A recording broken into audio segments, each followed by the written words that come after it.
For the stars of The Lord of the Rings, the cinematic trilogy is more than 3 of the biggest movies ever made. The epic quest on the screen is a reflection of their own real-life journey during 2 intense and magical years in New Zealand. Tonight, Liv Tyler and Elijah Wood share what it was like to spend the prime years of their youth halfway around the globe. We didn't have family there, and we didn't have any other friends there, so we became a family. Australian actress Miranda Otto, whose character is introduced in film 2, talks candidly about her co-star. Oh my God, who is this guy? And Orlando Bloom reveals some secrets no one's heard till now. We arrived in Queenstown, which is basically the adventure capital of New Zealand, and we were given memos saying, please do not get involved. And it was like, yeah, I'm sorry, but this is far too much fun to be had. In film 1, a fellowship of heroes set out to destroy a ring that threatens the future of the world.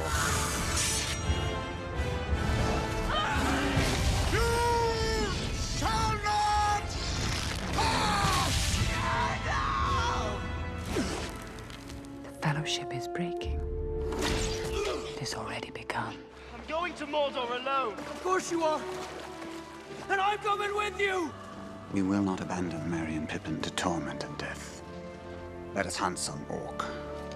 Now, the journey continues in The Two Towers, the pivotal central film of the Lord of the Rings trilogy. The beauty of doing what we did is that we shot 3 movies in a trilogy at the same time. The Two Towers was essentially already shot and in the can by the time the Fellowship of the Ring came out. So it is very much a continuation of the story. It goes into a different place in the sense that our characters have now split up.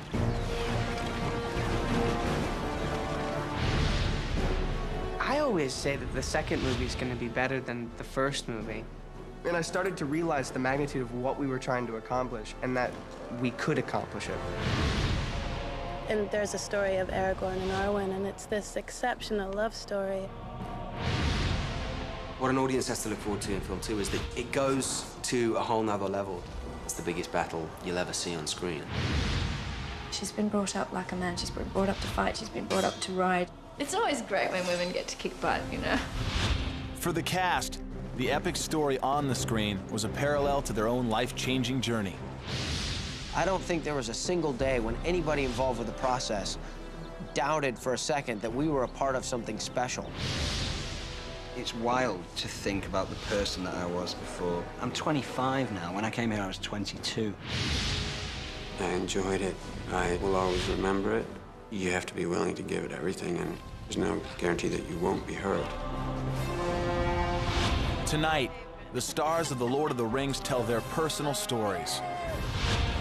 And we'll get an exclusive first look at an exciting scene from the most anticipated movie of the year.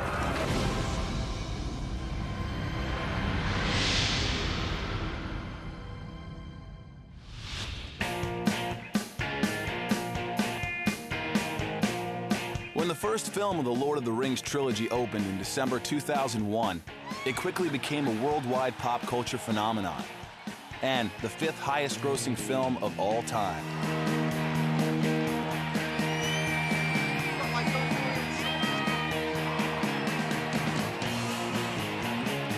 For the cast, the journey began with a gamble. Everybody had very high expectations, but very real concerns that it wouldn't necessarily pay off. So it was a gamble, it was a risk. It's very difficult to tackle a book of this magnitude and a book that is so well loved by other people. So it wasn't completely a sure thing, but we knew it would be amazing. This summer, or winter in New Zealand, the cast reunited after more than a year apart to shoot additional footage for The Two Towers. It's strange. On the one hand, it feels like we've never left. I mean, these guys, they haven't even learned their lines. They've only got like 3 lines. We got these lines about 15 minutes ago. We don't talk about that. It's weird because this time coming back, I was so excited. I came on the set and every single person was here. It's a reunion. We get to see everybody again. It's a great feeling. I had a slight anxiety about it coming back over in the plane, but once we put the feet back on, the wig was on, Dom was there, it wasn't a problem at all, you know? When I saw Bill this time, grown his hair for this film he was doing. And he looked the most like he looked when I first met him, which was kind of strange, you know, because we were going back to the place where we first met. And I haven't aged a day. Not a day. It was exactly 3 years ago that cast members arrived from around the world to film 3 of the biggest movies of all time, simultaneously. And I came here and it was like, oh my God, I just had no concept of how huge it was. There was up to 6 units filming at any one time and 3 or 4 different places on one of the 2 islands of New Zealand.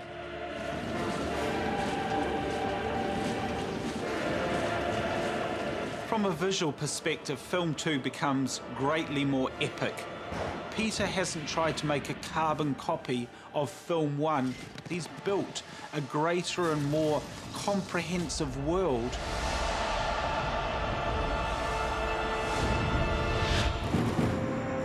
Orlando Bloom entered Peter Jackson's world just after graduating drama school in London.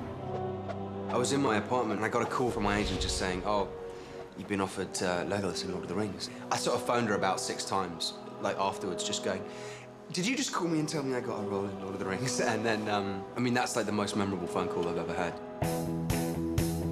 I'd never been to New Zealand in my life. It was like being at an adventure camp or something, you know? Horse riding, archery, sword play. It was like, you know, every boy's dream. An 18-month shoot is just unbelievable.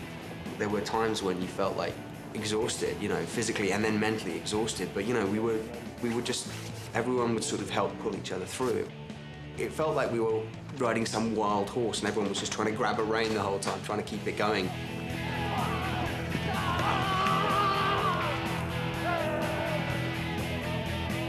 For Orlando, who was called on to do his own stunts, horseback riding, and fights, the experience was all the more amazing, because just 2 years earlier, he fell out of a 3-story window and broke his back.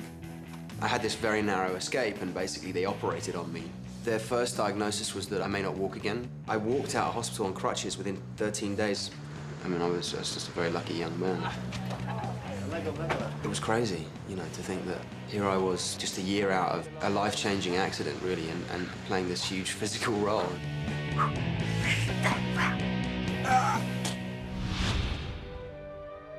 Liv Tyler came to New Zealand to play the elven princess Arwen. I've been quite homesick on this film, I think more than anybody else, because everybody else has been in, you know, the Fellowship, and they all have these really tight bonds. Arwen in the films is quite separate from everybody, and I'm on my own a lot.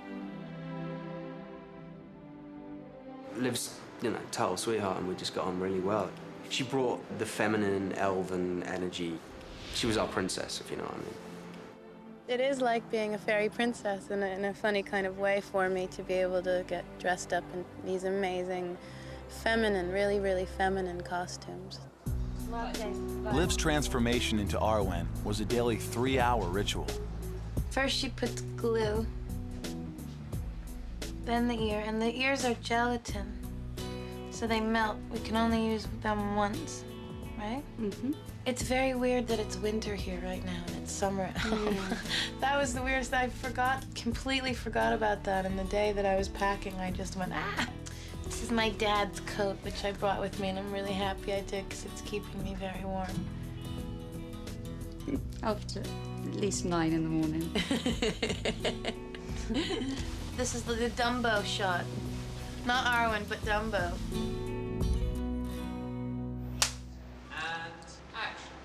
I come to Aragorn in a vision at one point when he's wounded and defeated, and I come to him in a way to encourage him. This is a dream. Then it is a good dream. Viggo came the other day and just said he wanted to have a lot more Elvish in those scenes. Si pelianen ni vadna diali. I enjoy speaking it so much. I mean, I wish all my lines were in Elvish.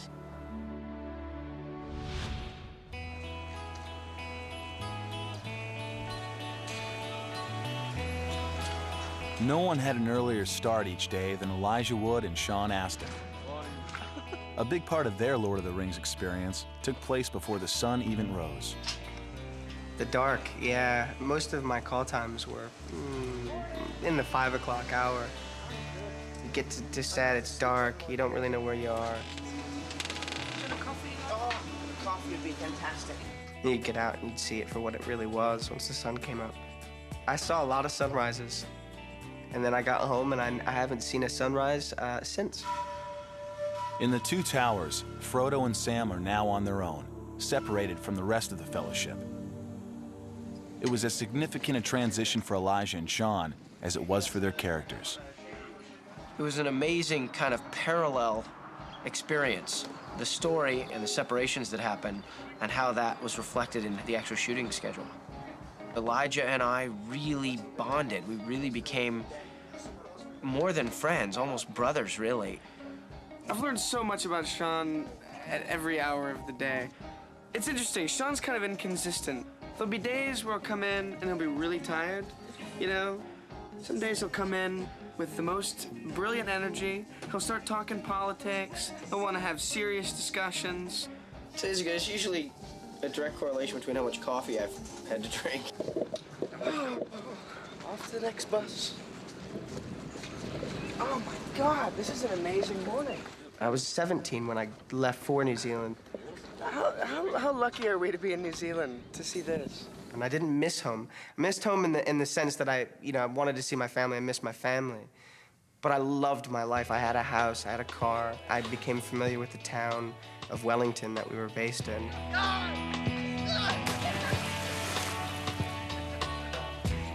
Because I did so much growing in New Zealand. It left such an impact on me. Sean and Elijah started filming The Two Towers around 4 months into the production schedule, about the time when most movies have already wrapped. And then I realized, oh no, we've got another year and several months. And I definitely had at least one moment of thinking, oh no, what have I gotten myself into? Sean's worst day came on the 197th day of filming, when he and Elijah were helicoptered into a remote location. You'd be in a state of panic. We were filming on a lake, and we had divers actually going down, looking at the bottom of the lake bed to make sure that it was okay for somebody to go in there. Right, that'll be good for Sean. Can't just stand back a step. And action! Mr. Frodo! But what they didn't find is the one piece of glass. He didn't yell or anything, he just went still. I knew instantly that it was a substantial injury. Let's sit him down and have a look at his foot.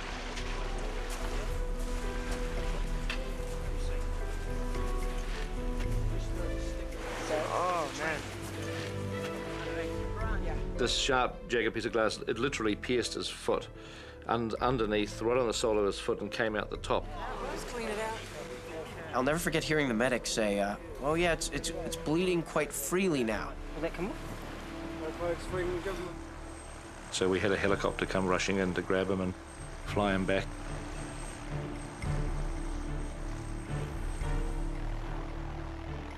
"24 hours and 20 stitches later, Sean was back on set. And today's event would become one of the endless memories along the 3-year journey.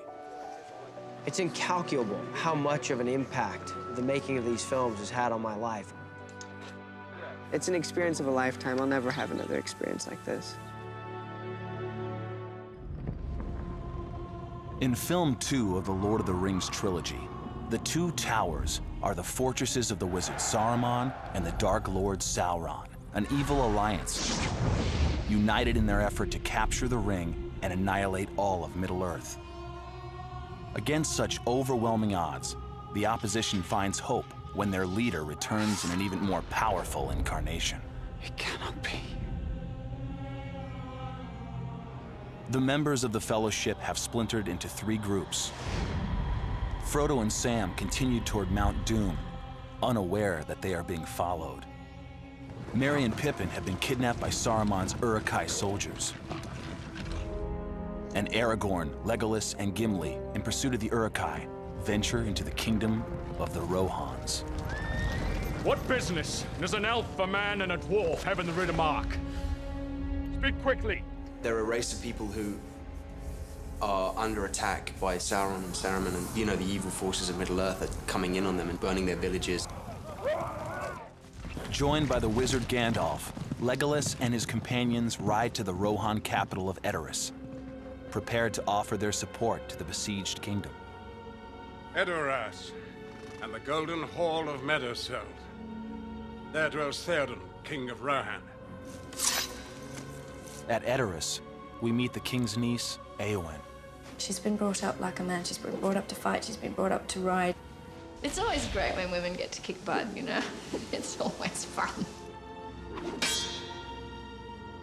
Aragorn is the one man that she really looks up to, and she falls in love with him.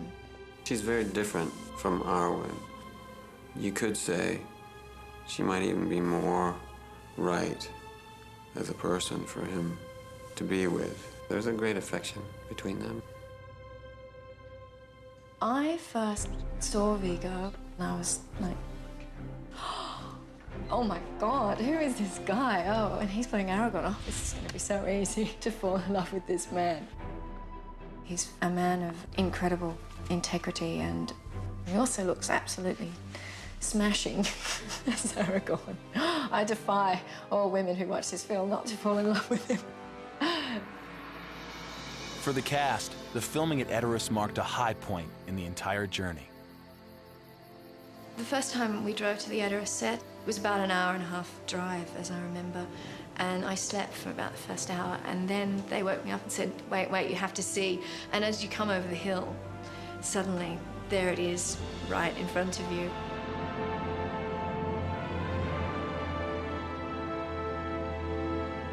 The remote location selected for Edoras posed a daunting challenge for Dan and Chris Henna, who head up the art department. You know, it was an hour's drive from the nearest town, and we had to build all through the winter, so we had snow and ice, and we encountered winds of up to 180 kilometres an hour. I think our guys were down there about 8 months.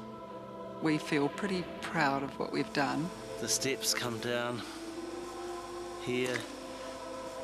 It's taken 8 months to build, and we really got not much more than 8 days to shoot. Then it'll be gone. Then it'll always survive on film. There was a majesty to that location, a secret valley, it seemed. That was a really magical time, and I think everyone felt their spirits rise a number of degrees. All right, go shoot, please. So, Richard, whatever you can do with the time available to you, sir. One thing about the location of Edoras was the wind and the weather. The elements just, boom, straight there. It was like a magnet to it. So we were constantly being like blown around the place. But that was part of the enjoyment. Certainly my hair's been flying across my face and flying up in the air. You could probably successfully argue that the whole thing could have been created digitally. When we arrived to film, it's just such a glorious location. I'm sure the cast gave a performance they would never have given in a stage. Having Edoras as a real place and not having it as a model is a gift. All that stuff helps actors in their job because they don't have to imagine it. We'll be hovering out here, but it'll be nailing you in quite a extreme close-up. It won't be coming in, it'll be coming in your direction.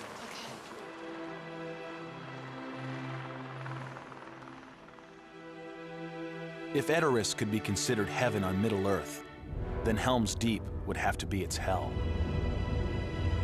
Helm's Deep is the fort that has been able to withstand all the battles that have been held there, you know. To date, it's the biggest battle you'll ever see on screen. The fortress of Helm's Deep was built over 7 months in the cliff face of a remote rock quarry.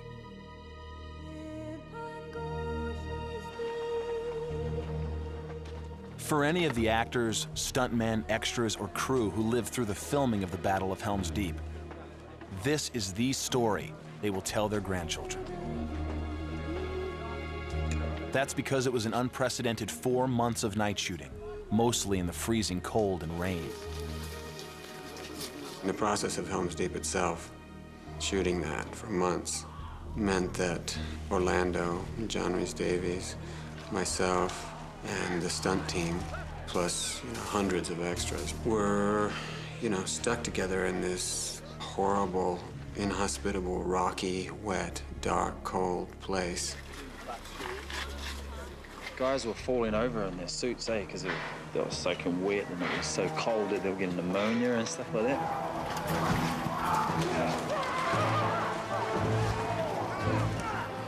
If someone was going through pain or going through their own little troubles in their head, someone would be there to pat them on the back and, come on, bro, you can do it. Helm's Deep was definitely one of the most demanding shooting schedules that we had, but it was a lot of fun. There's a lot of mad energy that goes on at that time of night, and it was like a boys' night out. Basically, all the lads getting around shooting arrows, using their swords, getting down and dirty.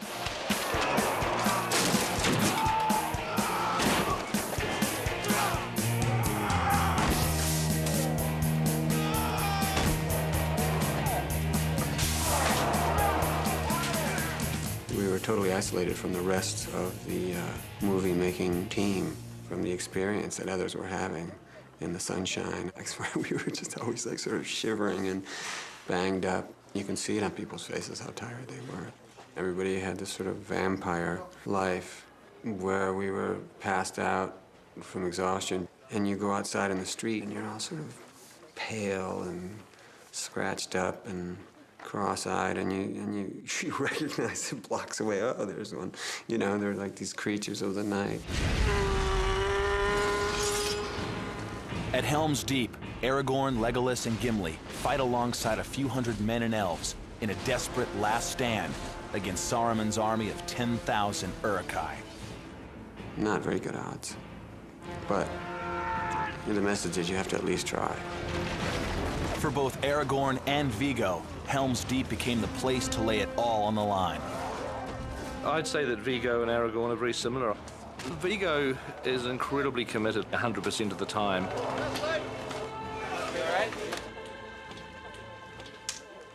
If you sat down for just a second on a rock and just sort of let yourself drift, and you're sort of seeing all these wet and tired extras, and stunt guys are limping and not admitting what pain or exhaustion they were in, you couldn't, in good conscience, do anything less than, your best. And that's really what Helm's Deep is about. It's the effort made, how the battle is fought. Even though visual effects will figure prominently in the final epic battle, the physical production at Helm's Deep was as big and long as most entire films. It was a microcosm of what the whole movie was about, in a way. Just this egging each other on to go past your limits. I mean, I hated it, I enjoyed it, I will always remember it. Everybody earned their stripes on that, at Helm's Deep.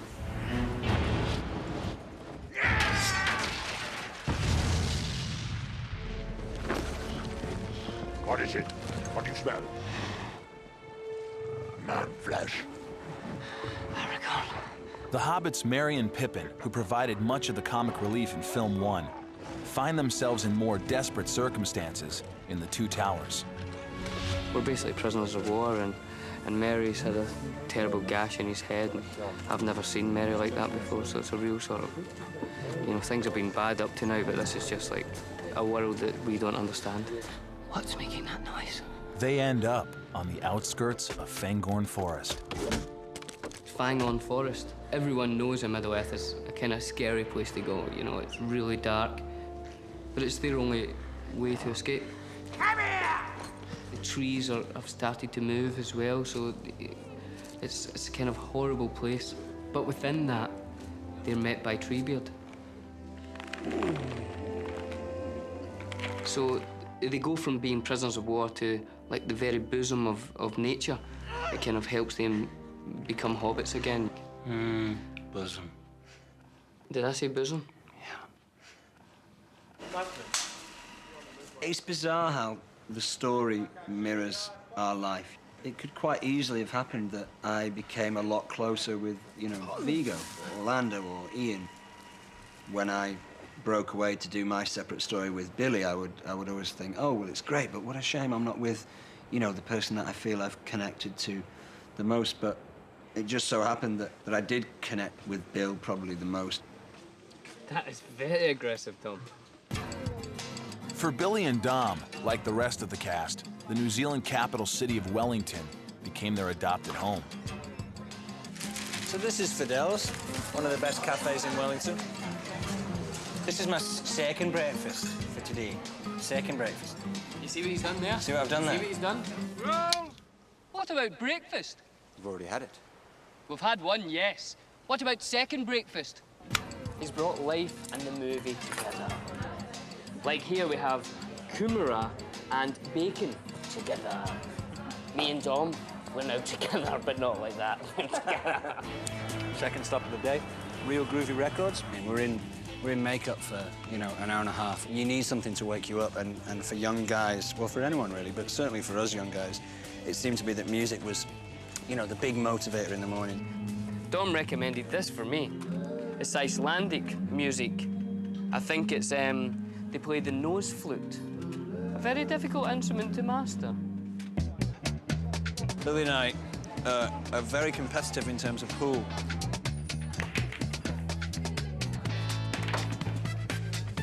At this juncture, I'd just like to mention something.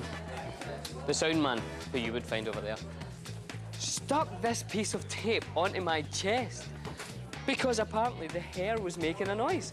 He didn't ask me if he could stick it on. He just stuck it on. Can I rip it off? No, you can't rip it off.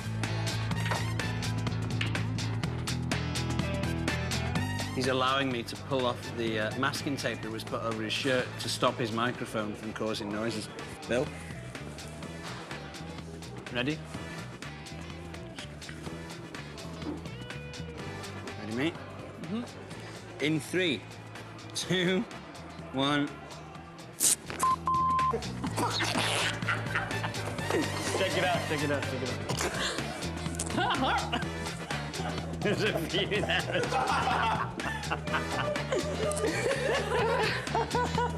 That was nice, do it again.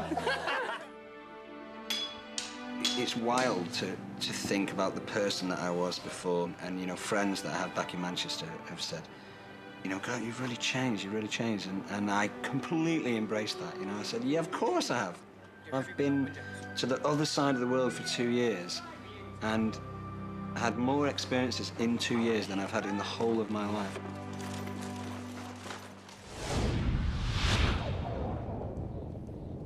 This looks strangely familiar. It's because we've been here before.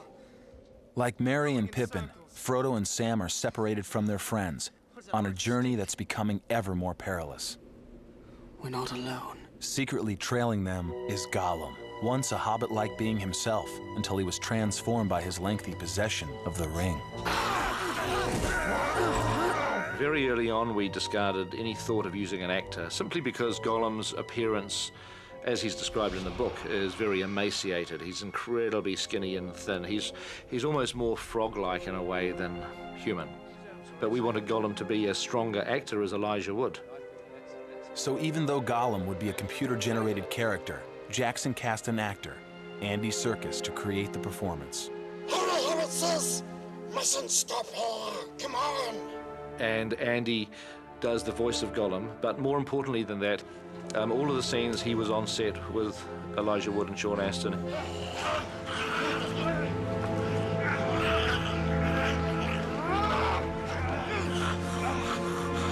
And then we would replace Andy with the, you know, with the proper-looking computer character. No! You know the way to Mordor. Frodo sees within Gollum sort of a mirror image of himself, what he could become if the ring were to take hold. We can't become it, food. We have vanished. We have. He's obsessive, he's compulsive, he sweats when he sees the ring, he can't take his mind off it. They will change those precious wakers. Perhaps no day of filming would challenge Andy more than the one that called for him to jump into a river and catch a fish. You guys know the drill? Yeah. I'm going to say this to you because you're on The location is the foot of Mount Ruapehu, New Zealand's most active volcano. But there's a problem. The scene is supposed to take place in summer. We woke up on the morning of the shoot and discovered that it had actually snowed overnight. And we had a problem because the schedule was very tight and we couldn't stay in Ruapehu an extra day. So Jackson asked the crew to get rid of the snow by 1 o'clock that afternoon. I've got to try and melt out this whole basin. This basin you see behind us here is the area that I've got to try and clean up. We want to see all rocks through here and no snow. The strategy is threefold. Use huge fans and heaters to blow hot air over the area. Try to melt the snow with fire hoses. And break up the frozen river with shovels.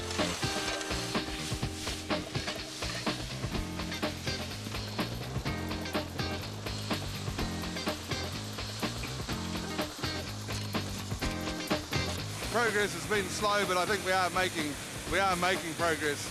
As to whether we've got a location by lunchtime, still anyone's guess.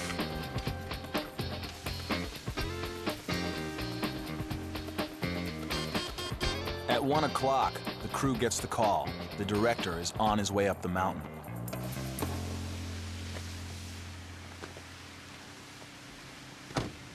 The crew anxiously awaits Jackson's decision on whether enough of the snow has been removed to get the shot.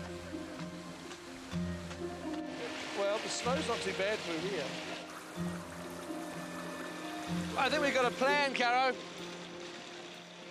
We should we're putting a camera here, and we have Frodo and Sam up by sort of just past the fire hoses. The river is now flowing, but the water Andy must jump into is still glacial cold. Now, normally the suit I wear is very, very thin, and you know, it's got a lot of flexibility, and I can move. This wetsuit was about 3 inches thick. It was like I looked like a Michelin man, and then they pulled the headpiece on it, and I couldn't move. I was like this. Just give it a couple of beats after action, and then go for the fish. Okay. All right, good. And look at Shauna's like, he's freaking me out, dude. The water's freezing cold. And action!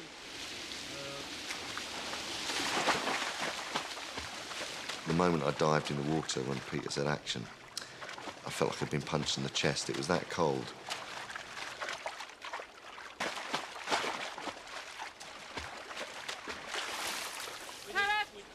But that was good for you, Andy. Just one more.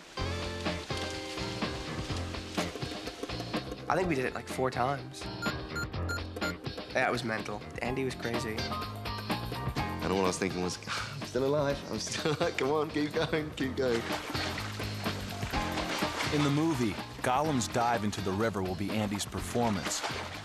But perhaps no actor has undergone so much when his own flesh and blood will never be seen on the screen.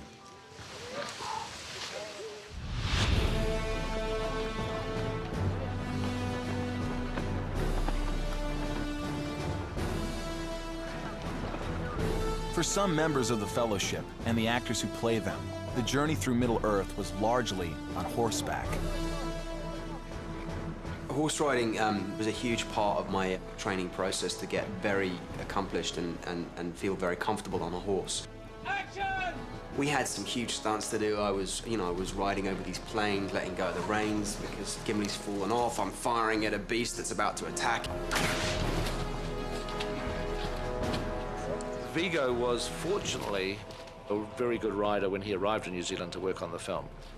And that was lucky because, in a sense, he does the most riding out of any of the cast on screen. Throughout production, Viggo never missed the opportunity to further improve his riding skills. His stamina is just incredible. I mean, the man works every single day. He gets 1 day a week off. And even on his day off, he'll go horseback riding. The more you're one with the horse, and the more you work with the horse, the more likely if something does go wrong on the set, or he gets spooked, or he's having a bad day, you can make the adjustments and hopefully get the shots that are needed. Viggo thrived on the movie's numerous horse battles.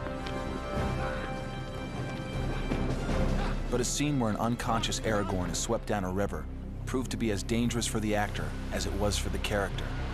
Here we come!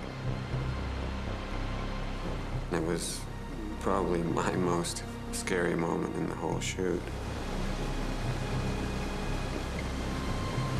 The river's rapids turned out to be stronger than anticipated. The current just pushed me down to the bottom, and I couldn't come out of it.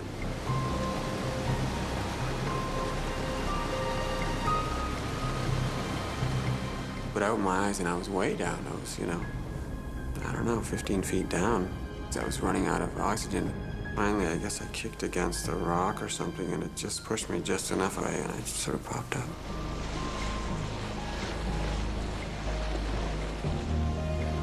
It's like one of those things you read about where you're like, oh, wow, this is it. This is how it's gonna end. For all the remarkable events the cast experienced during filming, they had at least as many unforgettable adventures away from set. We arrived in Queenstown, which is basically the adventure capital of New Zealand, and we were given memos saying, please do not get involved. We love you guys and we don't want you to get injured. And it was like, yeah, I'm sorry, but this is far too much fun to be had, I managed to persuade Dom to come and do this bungee jump. He wanted to do it, he was afraid to do it. He wanted to sort of confront that fear. Ready? What's the best way to do it? The biggest bungee jump in New Zealand, 400 feet, which is terrifying. Dom was the first to take the plunge. And he did it. It was fantastic to be with him, to see him kind of go through that. I was really proud that I'd done it because I was really scared of heights. That's fear now. Now, it's Orlando's turn.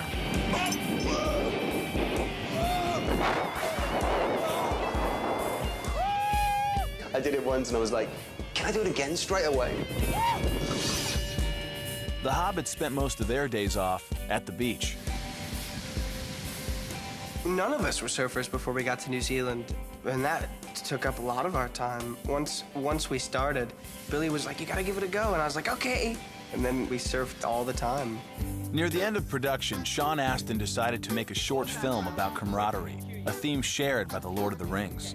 I went person to person and asked people if they'd come and show up on Sunday, even though they'd worked for 14 days straight without a day off. And sure enough, everybody showed up. I'm the first AD. My name's Andrew Lesney, and I'm starring in Sean Astin's project as the Grizzly Painter. My name's Andy Sex. I'm assistant location manager and kind of all-purpose runner. Even Peter Jackson makes a cameo appearance as the bus driver. Let's roll camera, let's roll. And action camera.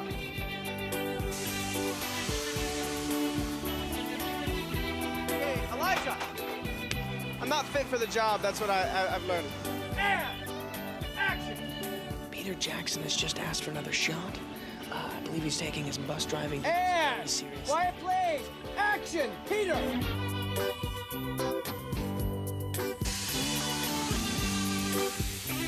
Cut, print. That's a wrap on Peter Jackson. He's okay. He's a little bit bossy, a little bit pushy. I was trying to do my best. He almost brought me to tears a couple of times, but I just held my composure, and I hope he's happy. Everybody, thank you so much. I mean, from the bottom of my heart, you made a dream come true today. Thank you. Even after years of working together nearly every day, the cast and crew of The Lord of the Rings never tired of each other. And in fact, I think we probably became closer and closer as the movie progressed. We didn't have family there, and we didn't have any other friends there, so we became our family.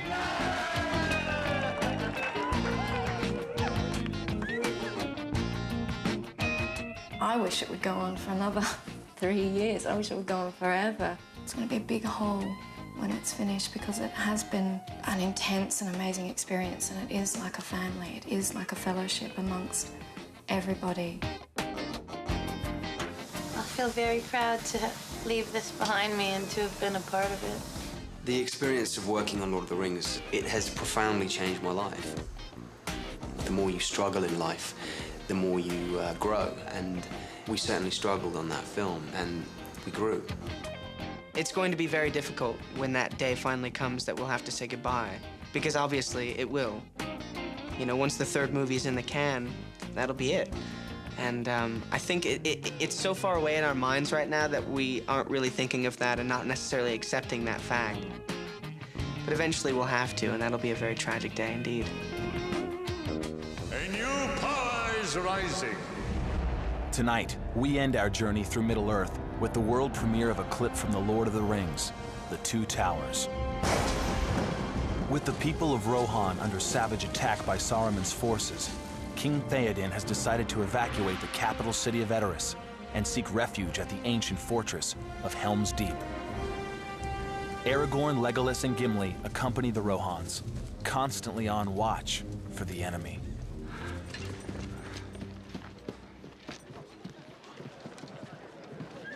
What is it? What do you see? We're under attack!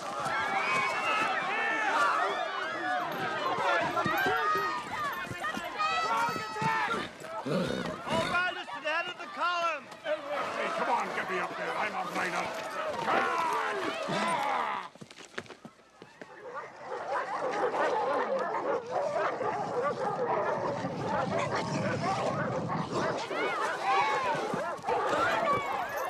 You must lead the people to Helm's Deep and make haste. I can fight. No! You must do this for me. Follow me! Yeah! Forward, forward, I mean, charge forward. Make for the